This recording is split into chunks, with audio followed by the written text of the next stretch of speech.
Muy buenas noches. Yo diría que el ministro de las dificultades en Colombia es el ministro de Agricultura, el doctor Aurelio Tagorre, porque un día tiene el problema del café, otro día tiene el problema de la carne, otro día tiene el problema de la leche, otro día tiene el problema del algodón.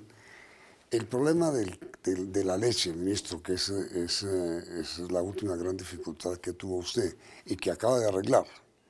¿Cuál era el conflicto y cómo se arregló? Empiezo con la introducción, Yamil. Entre más fuerte la candela, tiene que templarse más el acero. Me ha tocado muchas dificultades y el Ministerio de Agricultura y el ministro tiene tres problemas graves. Primero, no maneja el tipo de cambio del dólar.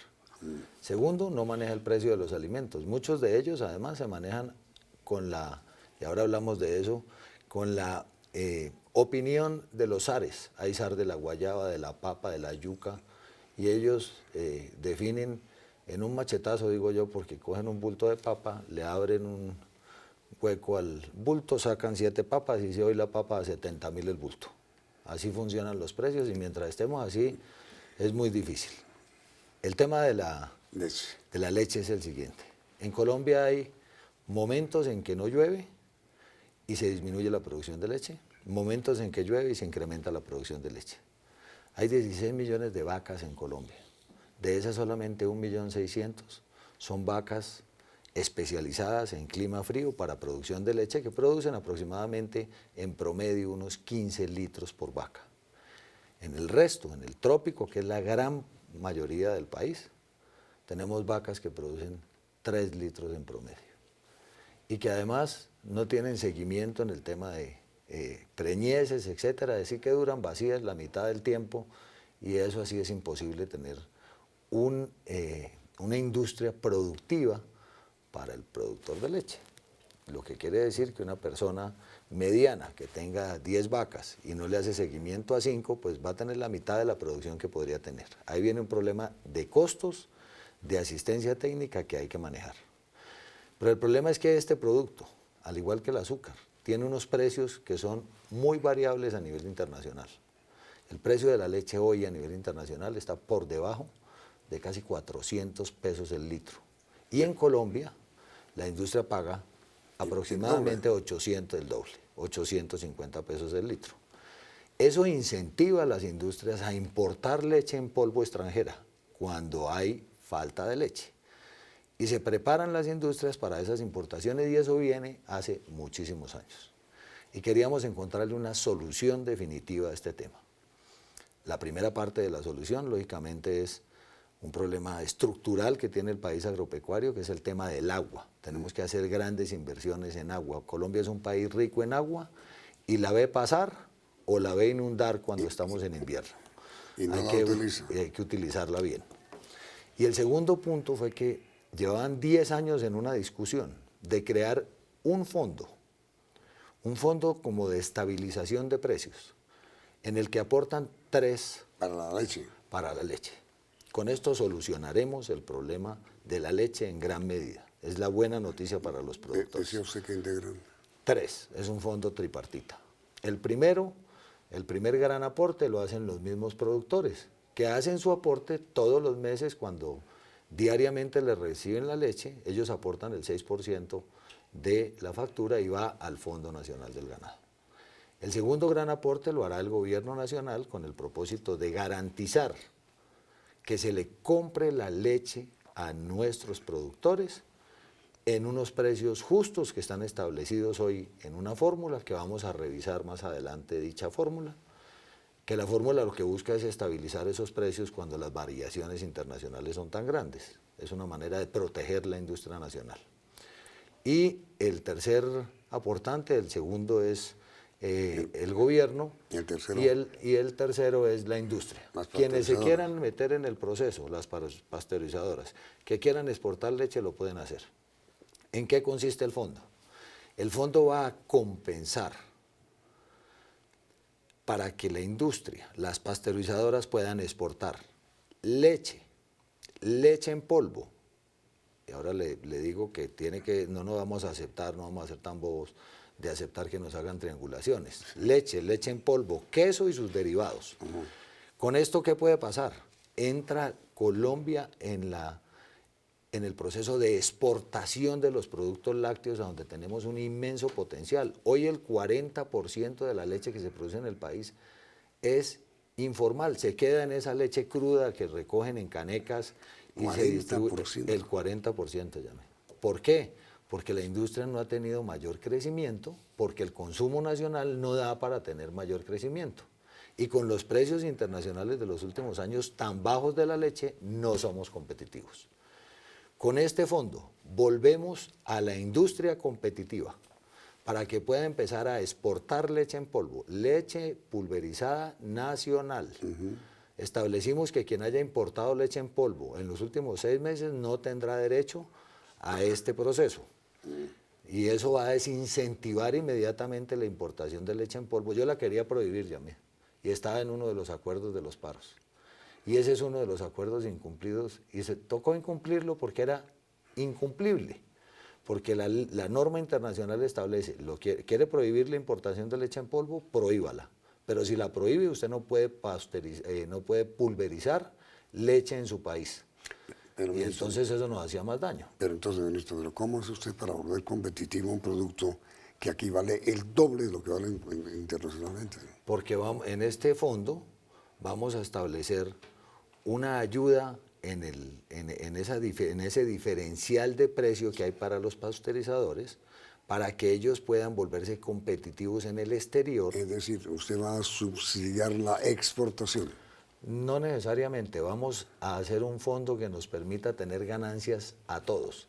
Vamos a subsidiar que la industria le compre la leche a los productores y no la siga dejando sin recoger, que es lo que está pasando en algunas zonas del país, a donde algunas empresas que tienen 10.000 toneladas de leche nacional que pulverizaron acumuladas en sus inventarios, más la leche líquida que tienen en sus tanques, les imposibilitan hoy seguir recogiendo la cantidad de leche que venían recogiendo. Y esta decisión lo que hace es, salimos de esos inventarios de leche en polvo nacional, que son más o menos unas 10.000 toneladas, 7.000 es el promedio que se maneja de leche en polvo nacional, y con eso pueden empezar a recogerle inmediatamente a un precio justo, el precio establecido en la fórmula, a todos los productores nacionales. ¿Y cuánto le vale al gobierno o a usted el aporte al fondo?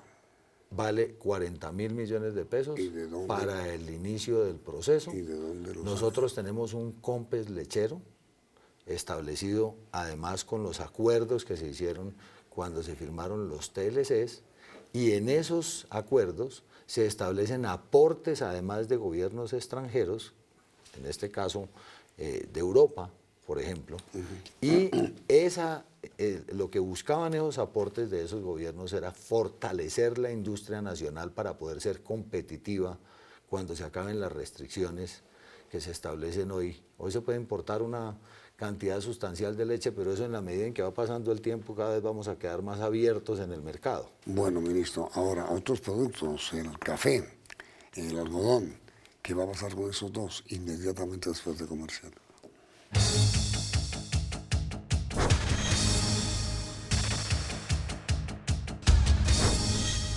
La petición de los cafeteros, ministro, de que les restablezcan el PIC o los subsidien. Ya mismo no ha habido un gobierno en la historia de Colombia que haya apoyado más el sector cafetero. Se cumplió con el PIC a cabalidad. 1.35 billones de pesos se entregaron al sector entre 2013 y 2014. En esa negociación del paro se estableció como un precio, como un punto de equilibrio que eran 700.000 pesos. Que ahora se vino a saber que los grandes cafeicultores fueron los que se quedaron con todo y los pequeños cafeicultores. Yo sé de algunos que se ganaron 5.000 millones de pesos solo por el PIC, y otros 4.000 y otros 3.000. No sé la diferencia exacta entre cuál del porcentaje, pero yo creo que el 20% de los cafeteros se quedó con el 40% del PIC. No. Y el resto fue para los pequeños. Entonces no va a haber más PIC. Ahora, el PIC era una situación que tocaba hacerla en ese momento por las dificultades del sector para sobrevivir. El precio del café en ese momento estaba a 400.000 por la carga. Ellos dicen que el punto de equilibrio son 700, que es un tema de discutir, porque ese punto de equilibrio salió de una discusión entre el vicepresidente de ese entonces, el ministro de Agricultura y el paro al frente. Y dijeron, bueno, 700.000. Yo sé que la noche anterior tenían arreglado el tema en 625.000. Lo sé, porque me lo han contado los cafeteros. Y algo pasó en la noche y se puso más caliente el tema, en fin. Los 700 es un punto de equilibrio de un acuerdo de un paro. No es un punto de equilibrio sustentado técnicamente. Pero yo no, esa discusión no quiero entrar en ella. Se dio el apoyo en su momento. El precio de ahí en adelante estuvo por encima de 800.000 pesos. En la cosecha de Mitaca recibieron esos ingresos altísimos, con un incremento. La producción de café, si no hubiéramos hecho entre todos, digo productores, federación y gobierno, la inversión que se hizo, la producción de café del año 2014 iba a ser 7 millones de sacos. Fue de 12.5 millones de sacos. Y este año vamos batiendo récord cada mes. No ha bajado un mes de 1 millón de sacos. O sea vamos a estar por encima de los 13, ¿no? Vamos a estar por encima de los 13. A mí me mandan fotos de esos cafetales y lo que se ha hecho y el esfuerzo que hacen diariamente cada familia cafetera, pues eso es una belleza, ver un árbol de café que tiene Entonces, pepas en todas partes. Conclusión, no PIC. No hay posibilidad fiscal este año de establecer un PIC que le puede costar al país por la producción entre 1 y 2 billones de pesos. Sería irresponsable de mi parte decir que sí se puede. Estamos haciendo otras ayudas. Corpoica hizo un acuerdo con Servientrega, en virtud del cual cualquier productor nacional, y eso lo vamos a lanzar mañana, puede, desde su oficina que quede cerquita en Servientrega, por 90.000 pesos, que incluye lógicamente el envío, enviar una muestra de la tierra de su finca. Esa muestra llega a Corpoica y Corpoica en 10 días hábiles les devuelve el estudio de su tierra, el estudio de suelos y la recomendación. Y la recomendación, además, si es para tomate es una recomendación, si es para papa es otra recomendación. Él, en el envío del documento con la bolsa de tierra, tiene que especificar para qué es. Y les vamos a hacer, ese es el precio más barato del mercado, no podemos bajarnos más allá, porque entonces nos empiezan a decir que le estamos haciendo competencia desleal a las otras entidades o firmas que hacen estudio de suelos. Y con ese estudio de suelos vamos a dejar, como dice el Banco Mundial, Colombia es el país que más derrocha fertilizantes en el mundo. Cuando tenemos que echar un bulto, la gente, por falta de asistencia técnica, cree que echando 5 bultos sale 5 veces más de lo que podrían producir. Ahora, ministro, mire, pregunta final. El doctor César Pardo, presidente de los algodoneros de Colombia, le pidió al Ministerio de Agricultura que prorrogue el acuerdo del precio mínimo de garantía, que termina a fin de año, no después de 10 años. Sí, ¿será prorrogado? No. Por lo siguiente, ¿a qué me he comprometido yo? Hay parte de la cosecha que no va a entrar en diciembre y en diciembre se vence ese COMPES, con fecha de 31 de diciembre. Pero parte de la cosecha va a entrar en enero y febrero. Esa cosecha que entra en enero y febrero, por apoyo, por un convenio con algodón, vamos a ayudarla para que no quede por fuera, porque simplemente hubo un corte. Esos son los problemas en agricultura, que los cortes no esperan ni el clima, y las siembras además vienen atrasadas porque hubo este verano tan largo.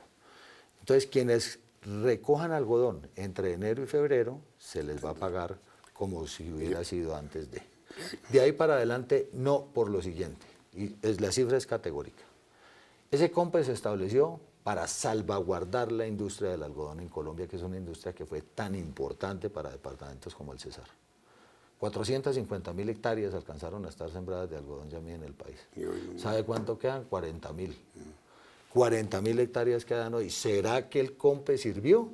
Si era para proteger la industria, no sirvió. No se va a acabar la siembra del algodón, eso es mentira. Nosotros hay unos productos que tenemos que proteger. Maíz, algodón, todo lo que son cereales en general, que estamos en eso muy mal, desde hace muchos años. Y entonces a eso los vamos a fortalecer. El próximo año lo que vamos a hacer, lista de prioridad de productos. y vamos a ayudar a esos productos para que los subsidios se conviertan en subsidios amarrados a productividad y crecimiento de área sembrada. Pues, ministro, muchísimas gracias por su visita. La pregunta para nuestros televidentes: ¿están ustedes de acuerdo con las medidas que el ministro de Agricultura acaba de tomar sobre leche, sobre café, la decisión sobre algodón? ¿Sí o no? Los algodoneros van a decir que no, los cafeteros van a decir que no y los lecheros van a decir que sí. Vamos a ver. Yo espero que todos digan que sí, porque tienen que confiar en que estas nuevas políticas están dando mejores resultados que antes y las cifras nos lo están mostrando. Los resultados de este sondeo saldrán al final de la emisión. Vienen las noticias del día, emisión central del Noticiero CB.